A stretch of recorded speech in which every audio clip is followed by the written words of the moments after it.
Howdy YouTube, and welcome to this episode of the Gunman. So this video here is part 2 on this Toyota Hilux. Part 1 we went through the prep, mask and base coat stage, and this video here we're just going to be doing the clear coat stage. So yeah, we've got the bonnet, front bumper cover, 2 quarter panels and a little bit on the back panel there. So as I mentioned in the previous video, this is actually a fellow workmate of mine's car, and someone must have just smashed up the back of his car on the way home or something like that, I would imagine. And at that time he's just decided to spray the bonnet up and the front bumper. So I'm not sure if the front bumper was actually accident related. It may well have been, but I'm not sure.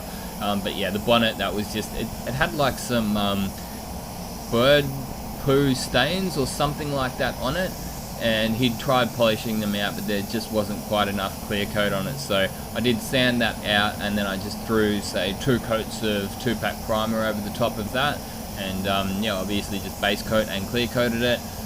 When we did the base coat stage, I used a bit of a trick to get rid of the mottling. As you can see, the silver's laid down nice and evenly over the bonnet, and also blended out quite well over these quarter panels too.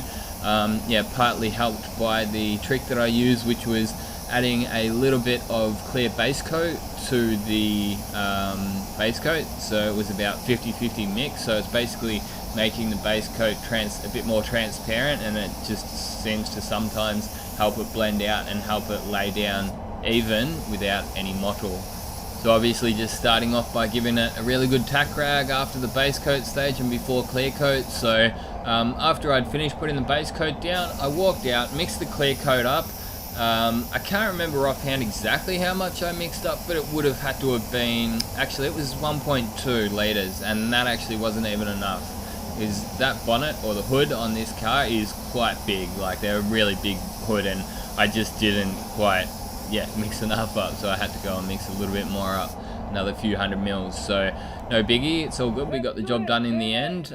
But yeah, I also cleaned out the base coat gun. That gives the base coat a little bit of time to flash off. You don't want to be going and clearing it too soon, but it's pretty warm here in Perth still, and it definitely was still a bit warm when I sprayed this car. So, you know, it would have been, say, 30 degrees Celsius, which, sorry, I can't remember the conversion offhand, but it's, I think, around 80 degrees Fahrenheit. So, you know, nice warm day. It's not going to take too long, you know, you don't have to go and leave it for like half an hour or anything. Sort of anywhere from 10 to 20 minutes is usually enough flash off time between base and clear coat. And yeah, the gun that I'm using is the latest Devilbus Special Edition, so the Camo Pro Light. I've got the 1.3mm fluid tip on it, and I put the TE20 air cap on it. So yeah, I did actually do a specific review on this gun, or just a bit of a video on this gun really. And I initially got this gun with the T110, but I just found it's not really ideal for replication of OEM finishes, so factory finishes. It wants to get it on too fine, and it doesn't seem to get enough material out to get that factory finish, I've found. You know, if you're doing maybe flow coats, and if you're going for dead flat, yeah, maybe go for the T110, but I actually have myself an SDI Water Supernova, so having a Supernova, I would probably go for that if I'm going for dead flat finishes over the T110. I mean, the T110's okay, but yeah, I just find that Lotus Edition Supernova, I think it's WS 400, that thing's, just a machine. I love it. But yeah, for replication of OEM finishes and paint savings, I find it hard to go past the Pro Light with the TE20 and 1.3. So the clear coat I'm using is the Quartz Liquid Glass, and I made a quick mention to it in the first video. Like, I don't use this clear on every job at work. I use the Standard Clear mostly.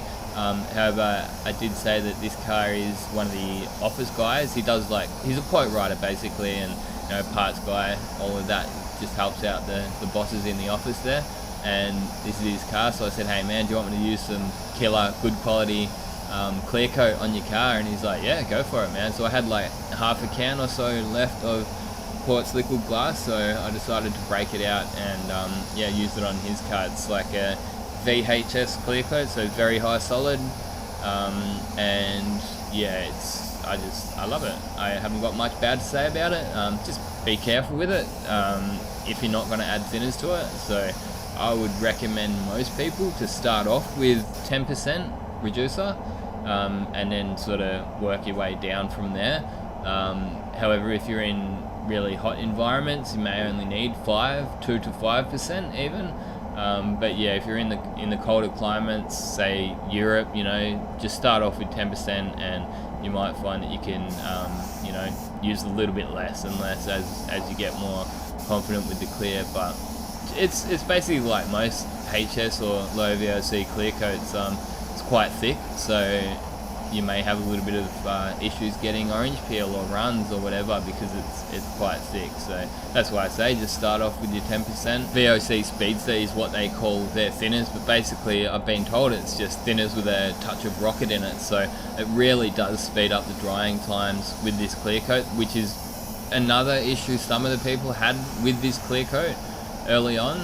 They'll have some drying issues. I mean, I'm yet to come across them, but yeah, just use the fast hardener or the fast clear. Sorry, that's another difference between this clear and most clear coats. Most clear coats will have like the one clear and then the different speed hardener, whereas this clear coat is like it's a different speed clear and the hardener will stay the same. So it's a touch odd, but that's all good. So yeah, gun settings are full fan, full fluid, and 2-bar pressure. So I've been pretty consistent with those settings on my Pro Light over the years. I mean, you can tweak them around if you really want to. You can wind the fluid in if you find you're getting runs. You could even go smaller tip size, but I find that, yeah, with the 1.3, most of the time, full fluid is all you need. You don't need to usually wind it in, but yeah, as I say, if you're getting runs, if you're in like a colder environment, yeah, maybe wind that fluid in, start at 2.5 turns out, and then wind it out as necessary. As far as distances goes, I don't know, I don't measure it, but you can see it's pretty close to one fist width.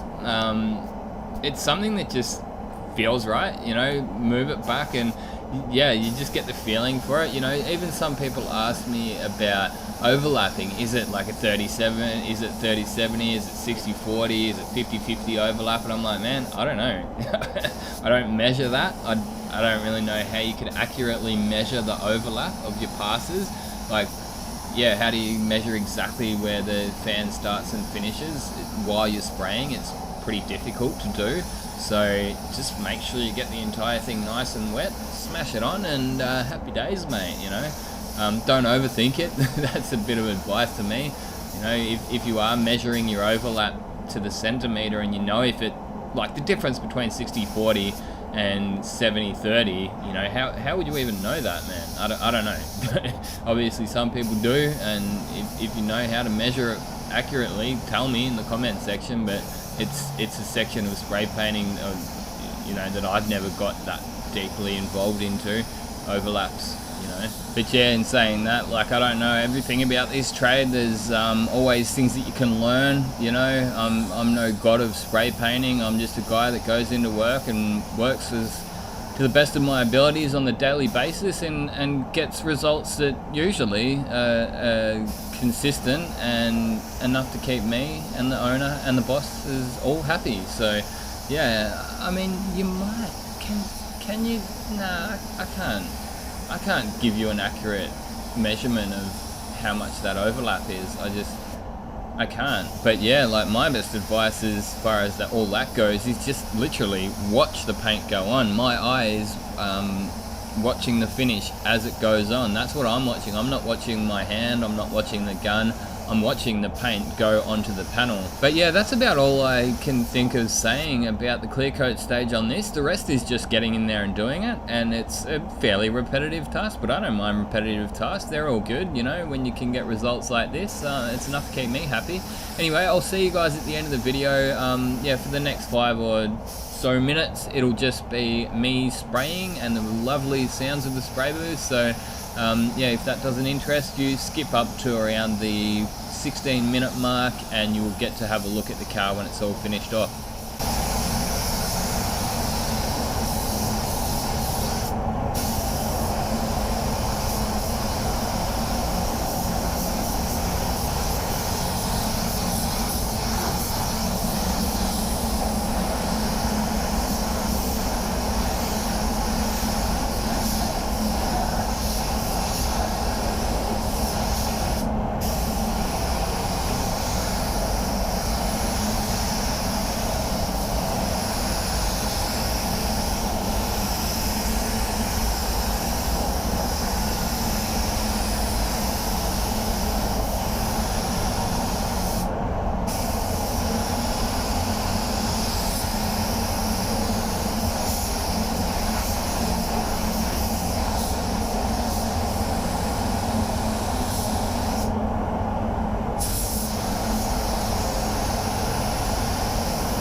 So this is a car straight out of the spray booth. I decided to have a quick look at it in the natural light and make sure it looked all good.